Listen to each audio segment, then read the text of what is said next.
Lui, la communauté, alors, dans cette vidéo, je veux me concentrer sur 5 points sur lesquels vous devez vous concentrer, 5 points auxquels vous devez prêter une attention particulière quand on est en face à une action qui nous intéresse pour du long terme.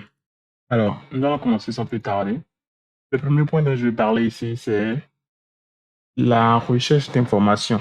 Alors, dans votre recherche d'informations, vous devez essayer, dans la mesure du possible, de vous rapprocher de ceux qu'on appelle les insiders. Donc, des gens qui ont des informations, des gens qui travaillent dans l'entreprise, des gens qui ont travaillé par le passé de l'entreprise, des gens qui sont clients de l'entreprise, des gens qui sont des fournisseurs pour l'entreprise, ou même la concurrence de l'entreprise. Tout ça, c'est pour pouvoir avoir des informations, comment on va dire, privilégiées. Des informations pointues, des informations qui sont d'autant plus véridiques parce que ça vient de personnes plus proches de l'entreprise, qu'un média qui écrit quelque chose sur l'entreprise. On est d'accord? Et donc, par exemple, il y a Peter Lynch, par exemple, qui, chaque fois qu'il va rencontrer le management de certaines entreprises, la question qu'il leur pose souvent, c'est quoi? C'est dans votre niche, dans votre secteur d'activité, quelle autre entreprise vous respectez? Vous respectez, ça veut dire quelle autre entreprise fait un business spectaculaire, fait des performances spectaculaires et vous pensez qu'ils ont vraiment du potentiel. C'est ce qu'il va demander au management de l'entreprise où il est actuellement, où il fait sa recherche. Donc, vous voyez. Et donc, évidemment, la réponse qu'on va lui donner là, ce sera d'autant plus véridique parce que si le management de l'entreprise A peut reconnaître que l'entreprise B, qui est dans le même secteur d'activité que l'entreprise A, fait des performances extraordinaires, c'est d'autant plus vrai puisque c'est la concurrence qui le dit. On est d'accord, si c'est votre adversaire même qui reconnaît que vous êtes bon, ça veut dire que vous êtes bon. On est d'accord? Donc, si c'est possible d'avoir ce genre d'informations-là, alors, et de ces sources-là, n'hésitez surtout pas. Le deuxième point auquel il faut prêter attention ici, c'est la relation de l'entreprise avec son staff, avec ses clients, avec ses fournisseurs, avec sa communauté. Ça veut dire quoi? Ça veut dire, par exemple, que nous ne voulons pas investir dans des entreprises qui ont, par exemple, une entreprise industrielle qui fait des activités dans un village et les villageois, ceux qui sont dans le village, ne sont pas d'accord avec la nature de l'activité que mène l'entreprise. On est d'accord? Peut-être que c'est une entreprise qui a un impact négatif sur l'environnement et donc ça ne plaît pas aux villageois. Donc, ça peut générer potentiellement des tensions et vous ne voulez pas investir dans ce genre d'atmosphère à Hawaï ou une entreprise comment dire, qui vend peut-être des produits coûteux, on est d'accord, et donc il arrive plusieurs cas où les clients ne sont pas du tout satisfaits du produit de l'entreprise. Vous ne voulez pas rester dans ce genre de situation-là. Donc, chaque fois, vous voulez, investir dans des entreprises qui respectent les différentes personnes avec lesquelles elles interagissent. On est d'accord? Alors, donc, vous voulez, comme la Warren Buffett le dit, vous voulez des situations saines. Vous voulez investir avec des gens intègres. Et si vous suivez Warren Buffett, c'est son maître mot, ça, l'intégrité. Pour lui, ça compte plus que tout. Et il a une citation favorite. Il dit souvent, il dit que c'est impossible de faire un bon deal avec des gens qui ne sont pas intègres. C'est-à-dire à quel point pour lui l'intégrité est importante. Et même dans ces interviews, vous allez voir, généralement quand on lui demande son avis sur une autre personne, le premier point qu'il va généralement soulever, ce n'est même pas le succès de la personne, c'est l'intégrité de la personne avant d'abord de mettre le succès de la personne. Donc, c'est dire à quel point, même dans le business, l'intégrité est importante. Alors, je sais qu'on est en Afrique et que business et intégrité, ça ne va pas de pair chez nous ici. Ouais. Mais ça ne veut pas dire que en bourse, quand vous voulez investir, qu'il faut chercher des situations madures. Dans tous les cas, une entreprise qui entretient des relations, on va dire, toxiques avec ses clients, ses fournisseurs et ainsi de suite, rien ne prouve que ça veut dire en fait que le management de l'entreprise n'est pas intègre. Et s'ils ne sont pas intègres, rien ne prouve que c'est qu'ils vous mettent dans les états financiers véridiques. Vous êtes d'accord? Vous allez me parler de commissaire au compte, mais moi je doute quoi. Donc le mieux c'est de chercher l'intégrité, un management intègre. On est d'accord? Alors, le troisième point qui pour moi est important et auquel il faut prêter une attention particulière, je l'ai déjà abordé dans plusieurs vidéos passées, c'est Une entreprise, généralement, ça se résume à 3 ou 4 variables clés dans le business model de l'entreprise. Et ces variables-là qui vont déterminer si l'entreprise va faire des résultats extraordinaires ou pas. On est d'accord? Et donc, ce que vous voulez, c'est pouvoir reconnaître ces variables-là, on est d'accord? Et pouvoir, comment dire, les projeter dans le futur. On est d'accord? Donc, si vous arrivez à voir clairement ces variables-là et à voir leur évolution dans le futur, alors on peut dire que vous avez presque la même vision, la même clarté de jugement sur l'entreprise que le management lui-même. On est d'accord? Donc, c'est très important et cette philosophie-là nous vient de Monish Pabrai. Je vous recommande les super investors, comme on les appelle, Monish Pabrai, Warren Buffett, Charlie Munger, Lelo, Howard Marks, Joel Greenblatt, et ainsi de suite. De vraiment les suivre si vous voulez, comment dire, percer, aller en profondeur de l'essence même du value investing. Alors, le quatrième point que je veux soulever ici, c'est de se concentrer sur le cash. Ça veut dire quoi, la focus sur le cash? Se concentrer sur le cash, ça veut dire adopter, et ça je l'ai aussi dit encore déjà, c'est adopter un mindset de business owner.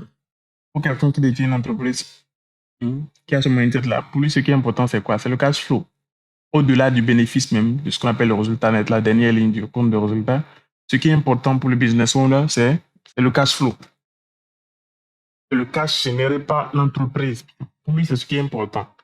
Alors, parce qu'un bénéfice, c'est facilement manipulable. Depuis les chiffres d'affaires, on peut très bien définir ce qu'on met dans le chiffre d'affaires. Enfin, le périmètre même de ce qu'on appelle chiffre d'affaires, comment dire, est modifiable, on est d'accord. Ce qu'on inclut ou pas dans le chiffre d'affaires, c'est modifiable. Ce qu'on essaie d'amortir ou pas, ou les provisions qu'on essaie de faire ou pas, tout ça peut influencer le résultat d'une entreprise. Ce qu'on met dans les charges de personnel, tout ça peut influencer le résultat d'une entreprise. Là, ça veut dire entre le chiffre d'affaires et le résultat net de l'entreprise, il y a beaucoup trop de manipulations possibles qu'on peut faire. Hein? Et par contre, ce qu'on appelle le cash flow, ça c'est bien moins manipulable que le bénéfice net d'une entreprise. C'est pourquoi une mesure importante, plus importante que le bénéfice net lui-même, c'est le cash flow. Et c'est ce qui doit vous importer le plus. Un point vital qu'il faut soulever ici, c'est, en fait, quand nous investissons dans une action, donc l'entreprise qui est derrière l'action, un point important, c'est d'arriver à évaluer une valeur intrinsèque de cette entreprise-là. Et la valeur intrinsèque de cette entreprise, comment on la définit? C'est, comme Warren Buffett aime définir ça dans une blague, il dit, la valeur intrinsèque d'une entreprise, c'est la somme des cash flows que peut générer cette entreprise-là entre aujourd'hui et le jour du jugement. Ce qu'il appelle le jour du jugement, c'est tout simplement le jour où, en fait, il veut dire de manière apocalyptique, ce qu'on appelle vraiment le jour du jugement. Mais nous, on sait que l'entreprise n'ira jamais jusque-là. Enfin, je crois, on est d'accord. Et donc, ce qu'il faut considérer en réalité, c'est pendant sa durée de vie, pendant la durée de vie d'activité de l'entreprise, combien de cash flow elle peut générer, la somme de tous ces cash flows-là. Et on va discount, on va actualiser tous ces cash flows-là à leur valeur présente. Et ça, c'est la valeur intrinsèque de l'entreprise. Évidemment, nous ne voulons pas payer l'entreprise à sa valeur intrinsèque, nous voulons une décote. Ça, c'est encore un autre débat. On est d'accord? Donc, ce qui est important, puisque la valeur intrinsèque de l'entreprise, c'est littéralement la somme de ses cash flows actualisés. Ce qui est important, c'est combien de cash flow l'entreprise peut générer. Parce que plus elle peut générer de cash flow, plus la valeur intrinsèque sera élevée. Et évidemment, si on peut acheter ça avec une décote, plus on peut se faire de l'argent gain sur cet investissement-là. Alors, le cinquième point, donc le dernier que je vais aborder ici, c'est le produit de l'entreprise. Alors, il va sans dire que quand vous voulez investir dans une entreprise, il est vital de comprendre ce que l'entreprise fait comme activité. Et donc, ça revient soit à son service, soit à son produit, ou peut-être même les deux. Si l'entreprise est dans les deux, fait des produits et fournit des services. Donc, ici, on va parler de produits. Il est vital de comprendre le produit de l'entreprise. Comprendre quelle durée de vie ce produit peut avoir. Comprendre si la technologie, de tout comment on dit, le secteur, la tech, est en train de tout révolutionner, est en train de faire disparaître des jobs, est en train de rendre obsolètes des produits.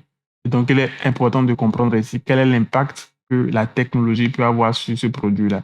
Si la technologie va rendre ce produit obsolète bientôt ou pas. bien si ce produit n'est pas du tout affecté par la technologie. Et Warren Buffett aime donner un exemple souvent ici. Il dit que, en fait, on lui demande généralement, mais il est très ami avec Bill Gates, pourquoi il n'investit pas dans Microsoft? Il dit parce qu'il ne comprend pas Microsoft tout court et qu'il préfère encore mieux investir dans une entreprise qui fait du chewing-gum. Parce que ça, c'est prévisible et que la technologie ne risque pas de rendre obsolète ce genre de business-là. On est d'accord? On ne sait pas ce que va devenir Microsoft en 10 ans. On ne sait pas quelles révolutions technologiques vont arriver. Est-ce que Microsoft sera saisi, être à l'avant-garde de cette technologie-là ou pas? Est-ce que Microsoft sera toujours là?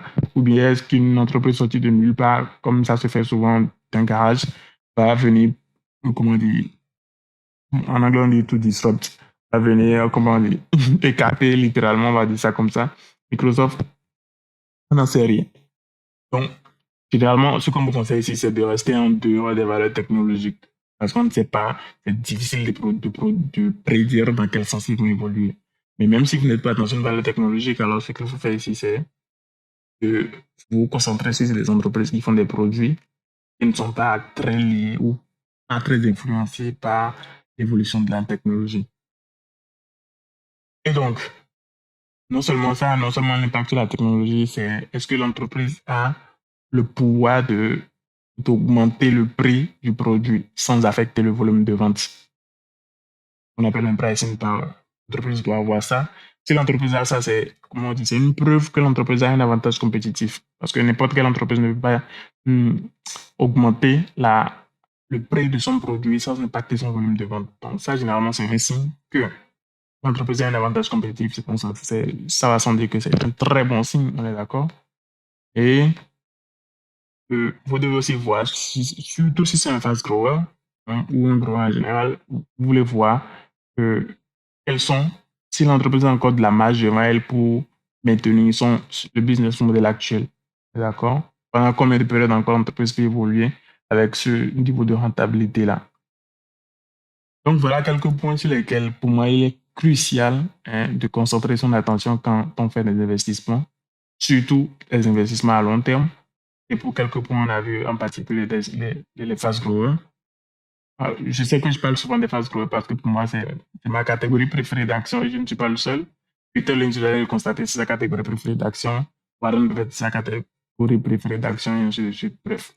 Donc voilà, dites-moi en commentaire si vous avez des questions, avec quel point vous voulez amender, on est d'accord. Si vous avez des informations complémentaires, tout est bienvenu. Ciao.